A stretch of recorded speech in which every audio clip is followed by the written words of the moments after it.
Hey, what's up, everybody? So, I was just sitting here thinking the holidays pass.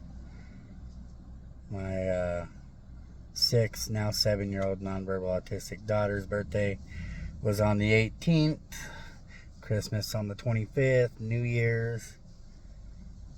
And if you've watched any of my other two videos, a couple of my shorts, life growing up for me was pretty shitty and still kind of shitty as an adult.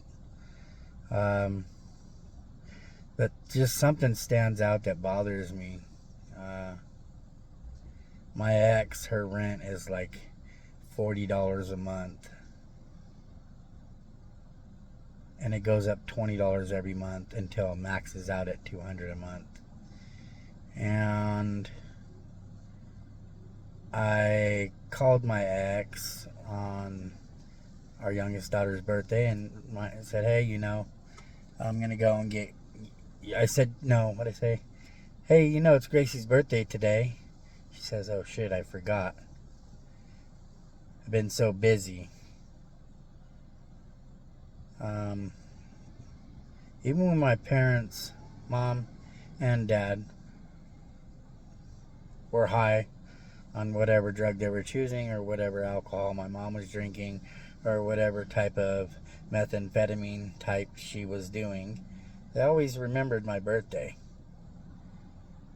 And my ex couldn't even remember our youngest child's birthday, which should be more special because she's nonverbal autistic. So we tried to do a little extra for her. I had tried to have done a little extra for her on all her birthdays. Uh, Birthdays for me were always shit because my birthday was on the 1st. What's due on the 1st? Rent.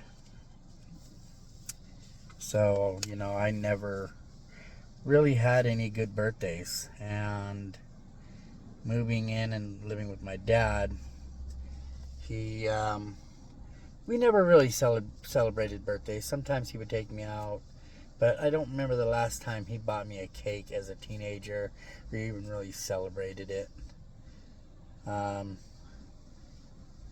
But I mentioned how much she pays for rent. It's like her second or third month, so her rent's probably like $40 to $60 for rent. Her car payment's probably like four something, low 400s. She doesn't pay insurance. I do because it's cheaper for me, not for her. It's cheaper for me to have both of us on my insurance, or otherwise my insurance would be like $600-700 because of two previous accidents. One my fault. The other one was my fault, but I was actually underneath the speed limit and hit ice and ran my car off the road. No one was affected. I didn't hit nothing or no one. I didn't impede anybody while I was sliding off the road. Anyhow, I say that because she probably brings anywhere from $800 to $1,000, maybe $1,200 every 2 weeks. And your total bills are less than half your check.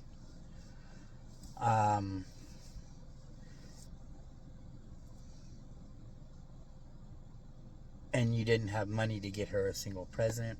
You didn't have money to get her a cake or any type of celebration. Also because you forgot. So I took what little money I had because I had to go donate plasma. Yeah, it's kind of that rough. It could be worse. So I had to go donate plasma just to put in a little bit of gas and buy her a cake. And dropped it off to my oldest because, of course, their mom is never around after work. So my oldest has to watch her middle sister and younger sister.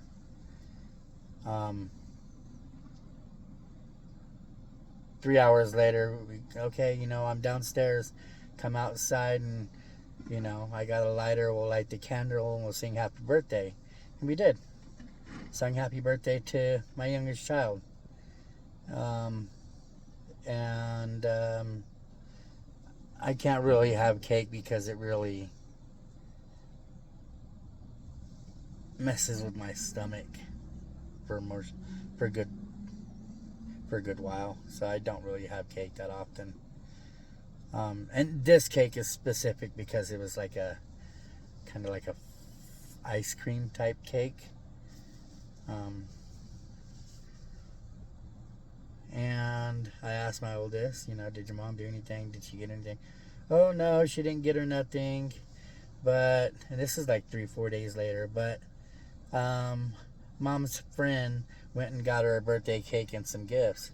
And I'm like, that's weird. Why isn't your mom buying her gifts or a birthday cake? And, whatever. It just really irritated me because I always try to treat their birthdays kind of special. Not ball out and drop tons of money and tons of gifts, but I always try to do something a little special. Some gifts, cake, ice cream, um, a cookie cake or a brownie cake or something, and some gifts, not a lot, because my birthdays were always shit. Never really actually ever got to celebrate them at all that I can remember. Um, Fast forward from December 18th to the Christmas. I didn't have much money, but I went and donated plasma for the second week and then saved some of it and came around and donated the first week because you can donate twice in a 7-day period. And so I used the second amount that I got, some of what I had left of it, and then the first week amount, which is only like $45. So I put that together, and for Christmas, I probably spent like $40 on my girls because I'm literally living in my car. And I drop them off early, and I hug them, and I kiss them, and I say Merry Christmas, and 3-4 days later go by. I call my oldest and I talk to her, how's everything going? How are your sisters? And we have the same friendly talk me and her have. And I asked her, hey, what'd you guys do for Christmas? Oh, nothing, da da da da da, this and that. And I'm like, oh, so your mom didn't get you nothing? No, mom didn't buy us nothing, but her friend got us some things and da da da da da. And I'm just like, okay, so you didn't buy your youngest nothing for her birthday. You didn't even attempt to buy your other two children, and not including the young one. Well, let's just say this. You didn't buy any of your 3 children a single Christmas gift. You have a place to stay. Your rent is so cheap it might as well be Section 8. You don't pay your car insurance. You borrowed $100 off me to get the utilities turned on in your name, so you weren't paying utilities for the first 2 months you were living there. 4 things so far. Like, you ain't even gonna go out of your way. She can drive Lyft. She can donate plasma. She can do anything she can to help the children on a holiday. Not help. Just do something special for them. Do something little. And you don't even want to do that.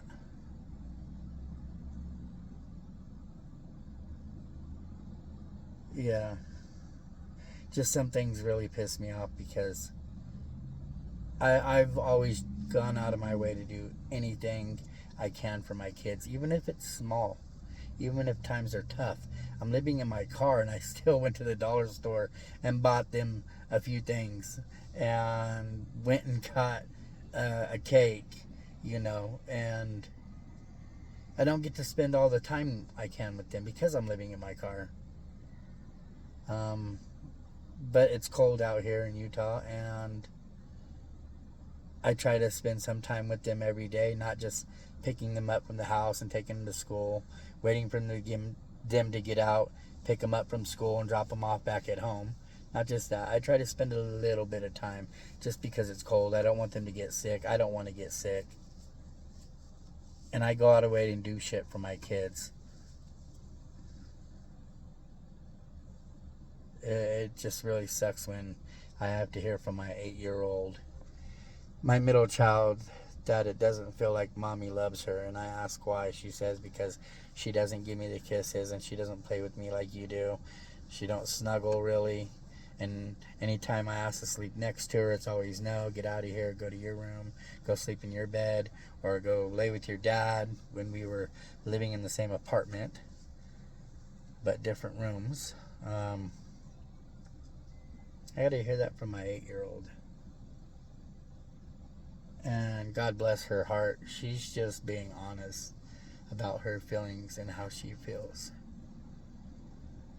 And right now her mom is just too busy with church and going to the gym and taking her Vyvanse, which is a generic version of Adderall or Ritalin, but it's not on the Schedule 2 narcotic list or whatever schedule class drug it is. She's just into losing weight, supposedly bettering herself by going to church and hanging out with her friends while she leaves our 3 children at home on a daily basis. Every almost, I'd say about 60 to 70% of the time, I call them 7, 8 o'clock at night. Hey, what are you guys doing? And she's like, oh, Violet's on the TV or the Xbox, or she's over here coloring.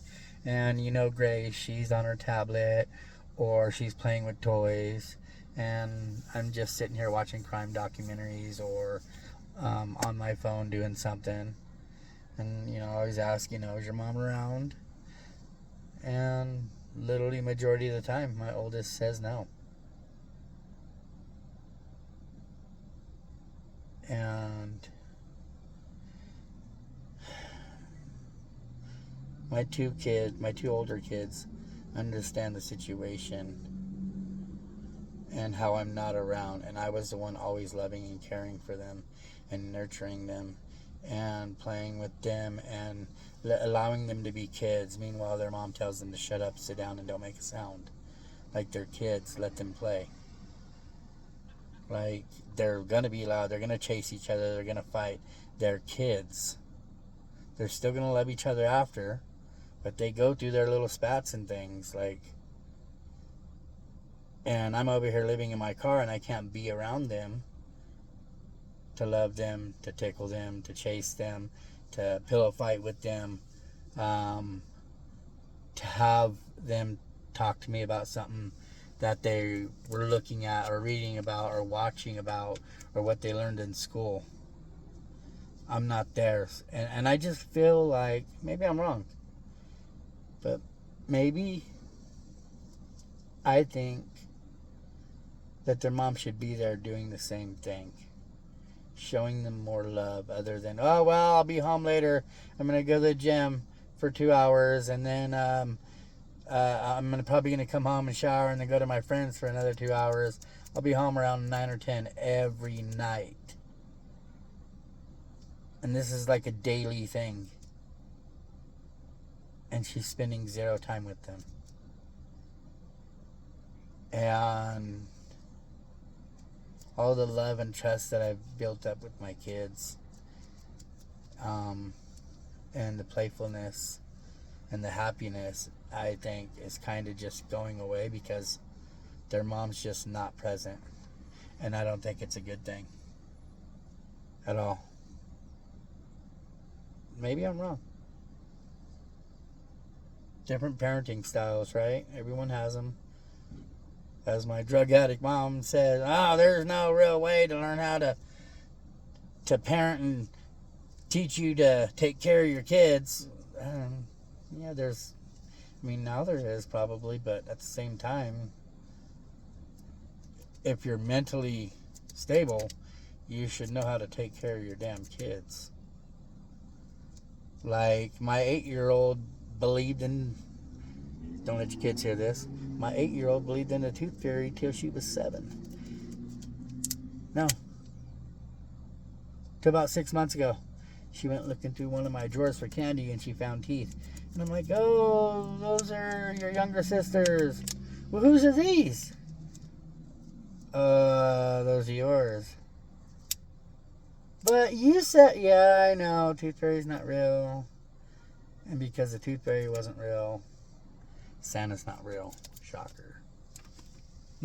Whoops, don't let your kids do that.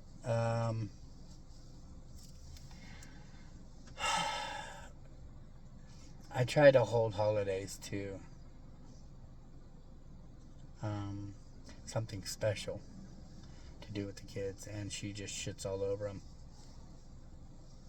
She's Christian. She doesn't celebrate Halloween because it's a pagan holiday. Okay, bitch, you don't have to. But you can let our kids do that. They want to do that. Just because you now all of a sudden don't believe in it doesn't mean or give you that right to take it away from them. This is something that they grew up with every year. Every year. Halloween this, Halloween that. You've taken them out. You've went with me numerous times. All of a sudden you're a Christian now? Oh, we can't go to Halloween. We can't dress up for Halloween. Oh, we don't do trick-or-treating. Oh, we don't have Halloween parties. Yeah. Okay.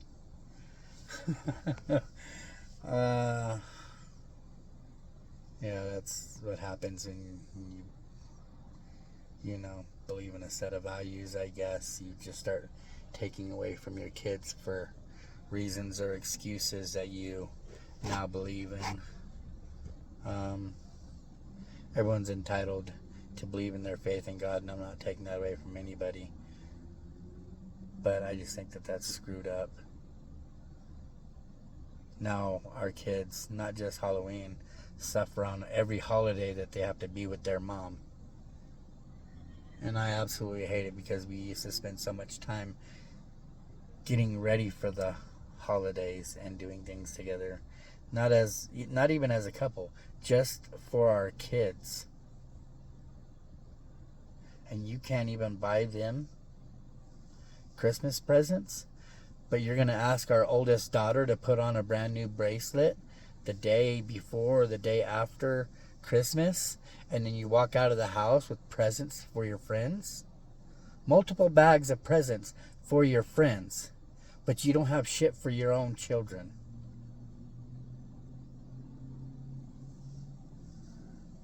Huh.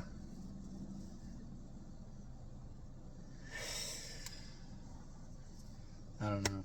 Sorry. I just got to thinking about things and how they are now. I took my daughter to the doctor today because we went and did a checkup and they found out she's low on hemoglobin. For those of you who don't know, that's a low iron or iron deficiency. So they gave her an over-the-counter prescription, which we didn't need to do because we could have just bought it from the store. And it's a supplement for iron. And we were talking, and I asked, what's your mom making? She said, I don't know. She probably won't be here. So what do you mean? She's like, well, ever since we moved back in with mom, she's always gone. She's never around. She doesn't. And even when she is home, she goes to her room and lays on her bed and plays on her phone and tells them to stop bothering her. Get out of the room. Quiet down. Shut up. Hey, Chloe. Make dinner for your sisters. Hey, Chloe, give your sisters a bath. Hey, Chloe this. Hey, Chloe that. All because she doesn't want to do it. She doesn't want to get up and participate as being a mother, but yet she wants to claim that mother title.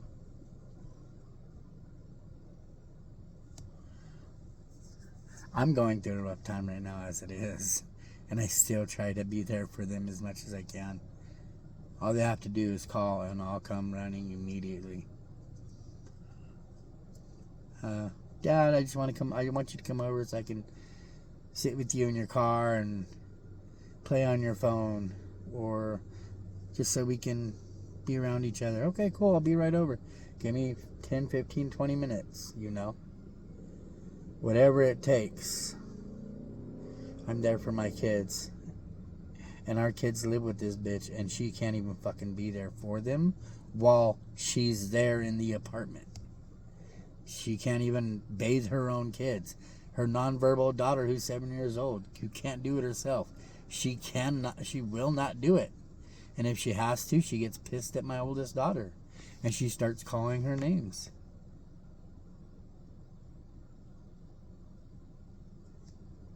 Some women truly fucking suck. Sorry. Not all. I know there's not a lot of you like that, but there are some that are like that.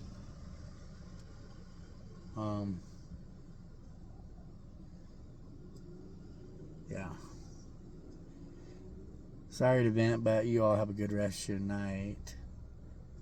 Probably post another video in another day or two. Chapter 3 of the front seat of my life. Thank you all.